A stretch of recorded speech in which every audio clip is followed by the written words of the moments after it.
भक्तों, नया साल शुरू होने से पहले बासी रोटी का यह उपाय चुपचाप कर लेना। आपकी 7 जन्मों की गरीबी हमेशा के लिए दूर हो जाएगी। नए साल में माता लक्ष्मी आपकी जिंदगी में इतना धन बरसाएगी कि आपसे संभाला नहीं जाएगा। जिंदगी के सारे दुख दूर हो जाएंगे। मनचाही शादी करनी है तो वो भी हो जाएगी। गंभीर से गंभीर बीमारियों से मुक्ति मिल जाएगी। परिवार में सुख शांति आएगी। प्यारे साथियों, बासी रोटी का यह उपाय आपकी जिंदगी को पूरी तरह से बदल देगा और आने वाले नए साल में आपकी जिंदगी स्वर्ग से भी बेहतरीन बन जाएगी।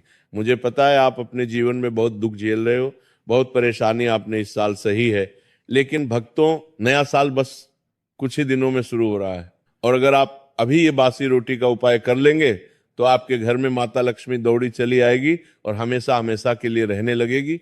आप जहां काम करेंगे, जिस चीज को हाथ में लेंगे, वहां से धन दौलत आपको मिलने लगेगा और इतना पैसा आएगा कि आप भी सोचोगे कि मैं इसे कहां कहां रखूं। भक्तों, आज मैं आपसे कोई साधारण बात नहीं कह रहा हूं। आज जो शब्द मेरे मुख से निकलने वाले हैं वे केवल आवाज नहीं है, वे अनुभव हैं, वे शास्त्रों की गहराइयों से निकली हुई चेतावनियां हैं। ये कोई कथा नहीं है, कोई मनोरंजन नहीं है, बल्कि वे सत्य है जिसे सुनकर कई लोग चुप हो जाते हैं और कई लोग डर जाते हैं, क्योंकि यह वह ज्ञान है जो हर किसी को नहीं बताया जाता। हर कान इसके योग्य नहीं होता। शास्त्रों में ये सब लिखा हुआ है, संतों ने इसे जिया है, लेकिन इसे उन्हीं तक सीमित रखा गया जो इसे संभाल सके। क्योंकि ये उपाय अगर गलत हाथों में चला जाए तो वरदान अन्न का सदुपयोग होता है। जहां रोटी को केवल पेट भरने की चीज नहीं बल्कि ईश्वर का प्रसाद माना जाता है, वहां दरिद्रता डर कर भागती है, वहां गरीबी टिक नहीं पाती, वहां कर्ज जड़ नहीं पकड़ पाता, वहां दुर्भाग्य ठहर नहीं पाता, क्योंकि अन्न के साथ जुड़ी हुई ऊर्जा सीधी कर्म फलदाता तक जाती है। लेकिन ध्यान रखिए, ये कोई हल्का उपाय नहीं है, ये कोई खेल नहीं है। इसलिए इसे करने से पहले कुछ कठोर नियम है जिन्हें तोड़ दिया तो उपाय निष्फल ही नहीं होगा, उल्टा प्रभाव भी दिखा सकता है। पहला नियम, ये उपाय गुप्त रहेगा। जिस दिन आपने किसी को बता दिया उसी दिन इसका प्रभाव टूटने लगता है। दूसरा, इसे हंसी मजाक में नहीं करेंगे क्योंकि कर्म मजाक नहीं समझता। तीसरा, मोबाइल हाथ में लेकर वीडियो देखते हुए, बातें करते हुए ये उपाय नहीं होगा। चौथा, इसे करते समय मन में जरा सा भी संशय आया कि पता नहीं होगा या नहीं, तो उसी क्षण उपाय की शक्ति समाप्त हो जाती है। और पांचवा नियम, यह उपाय वही करें जो सच में परेशान है, दिखावे के लिए नहीं। याद रखिए, ईश्वर शब्द नहीं देखता, भावना देखता है। कर्म दिखावा नहीं समझता, नियत समझता है। और अन्न कभी झूठ स्वीकार नहीं करता। भाई और बहनों, अब मैं जिस विषय पर बोलने जा रहा हूं वह केवल धन का नहीं है, यह केवल उधार का नहीं है।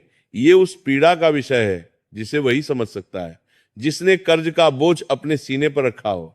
कर्ज केवल जेब को खाली नहीं करता, कर्ज इंसान की आत्मा को भी तोड़ देता है। कर्ज वाला आदमी दिन में हंसता है लेकिन रात को जागता है। उसके घर में सब कुछ होता है फिर भी शांति नहीं होती। और सबसे बड़ी पीड़ा ये होती है कि वह चाहे कितना भी मेहनत कर ले, पैसा आता है और फिसल जाता है जैसे हाथ में रेत। शास्त्र कहते हैं कर्ज केवल आर्थिक समस्या नहीं है, यह पूर्व जन्मों के कर्मों का बंधन होता है। इसीलिए कई बार ऐसा होता है कि आदमी ईमानदार होता है, मेहनती होता है, फिर भी कर्ज उतरता नहीं, क्योंकि वहां हिसाब इस जन्म का नहीं चल रहा होता।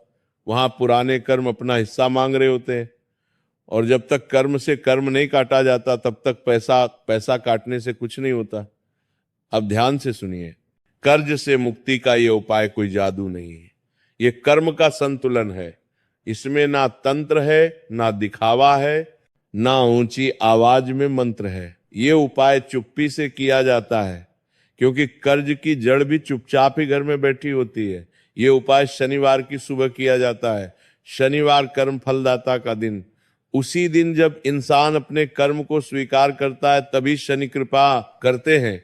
सुबह सूरज निकलने से पहले उठना है, उस समय वातावरण शुद्ध होता है और मन अब भी संसार के बोध से भरा नहीं होता। अब एक बासी रोटी लीजिए, ध्यान रखिए, वही रोटी जो रात की बची हुई हो, वही रोटी जिसमें आपके घर की ऊर्जा बसी हो, बाजार की रोटी नहीं, होटल की रोटी नहीं, अपने घर की। अब उस बासी रोटी पर काले तिल रखिए, काले तिल कोई सामान्य दाना नहीं है।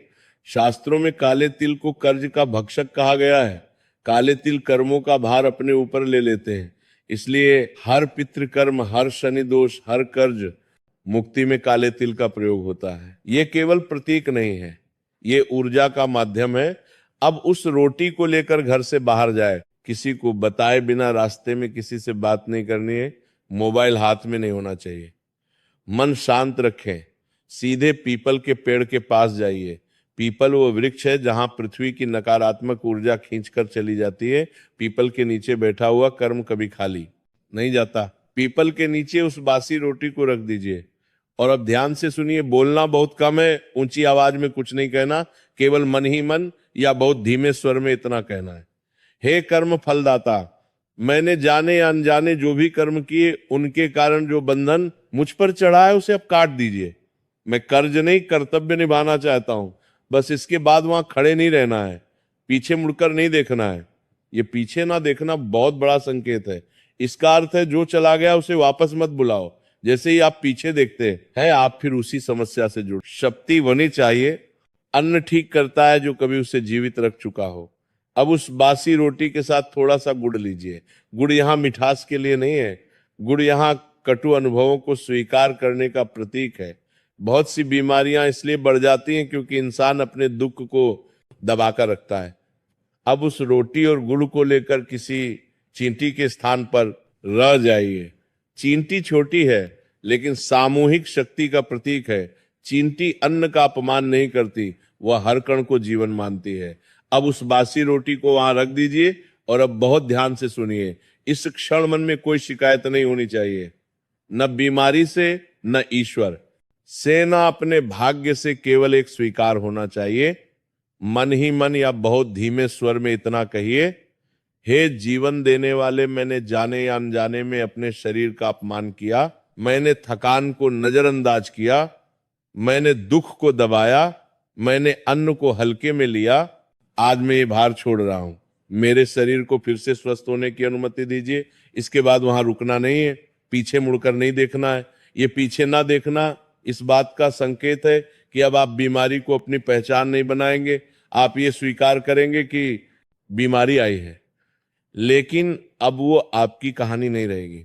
अब समझिए इसका प्रभाव। ये उपाय तुरंत रिपोर्ट नहीं बदलता, लेकिन ये शरीर की लड़ने की शक्ति जगा देता है। धीरे धीरे दवा असर दिखाने लगती है, दर्द की तीव्रता कम होती है, मन हल्का होने लगता है, नींद सुधरती है और जब मन शांत होता है तब शरीर अपने आप मरम्मत शुरू कर देता है। बहुत लोग पूछते हैं क्या इससे बड़ी बीमारी भी ठीक हो सकती है? शास्त्र उत्तर देते हैं, जब मनुष्य जीने का निर्णय कर ले तो शरीर उसका साथ छोड़ने की हिम्मत नहीं करता। लेकिन भाइयों और बहनों, एक बात बहुत स्पष्ट समझ लीजिए, ये उपाय उसी पर असर करता है जो बीमारी को अपना अंत नहीं मानता बल्कि उसे एक संदेश मानता है। जो व्यक्ति भीतर से कह देता है अब मैं हार गया, उसके लिए कोई उपाय नहीं चलता।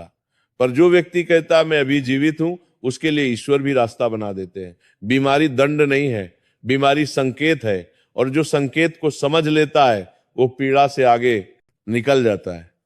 जिस दिन आपने अन्न को फिर से औषधि मान लिया, उसी दिन से आपके शरीर ने ठीक होने की प्रक्रिया शुरू कर दी। अगर ये बात आपके भीतर उतर गई तो समझ लीजिए सेठ बीमारी चाहे कितनी भी बड़ी हो, आत्मा के सामने वह टिक नहीं सकती। 2026 आपके लिए कैसा रहेगा ये ग्रह तय नहीं करते, ये भाग्य अकेले तय नहीं करता, ये आप तय करते हैं अपने भाव, अपने संकल्प और अपने कर्म से। अब ध्यान से सुनिए, अगर आप चाहते हैं कि 2026 में धन की चिंता कम हो, स्वास्थ्य डगमगाए नहीं, रिश्तों में मिठास बनी रहे और मन हर सुबह हल्का महसूस करें, तो इसके लिए कोई कठिन साधना नहीं है। इसके लिए केवल एक शांत, सच्चा और सरल उपाय है। अपने पुराने वर्ष को सम्मान के साथ विदा करना। नए साल से एक दिन पहले की रात घर में जो रोटी बच जाए वही बासी रोटी इस संकल्प की साक्षी बनेगी। इसे देखते समय मन में कोई नकारात्मक भाव मत लाना। इसे ऐसे देखना जैसे ये आपके पूरे साल की मेहनत, संघर्ष और सीख को अपने भीतर समेटे हुए हो। अब इस रोटी के साथ 3 चीजें जोड़िए, लेकिन भाव के साथ थोड़ा सा गुड़ ताकि 2026 में जीवन की मिठास बनी रहे, कुछ चावल के दाने ताकि काम अधूरे ना रहे, और एक छोटा सा तिल ताकि पुराने बोझ हल्के हो जाए। अब इस रोटी को हाथ में लेकर आंखें बंद कीजिए और अपने आप से बहुत प्यार से इतना कहिए, मैंने जितना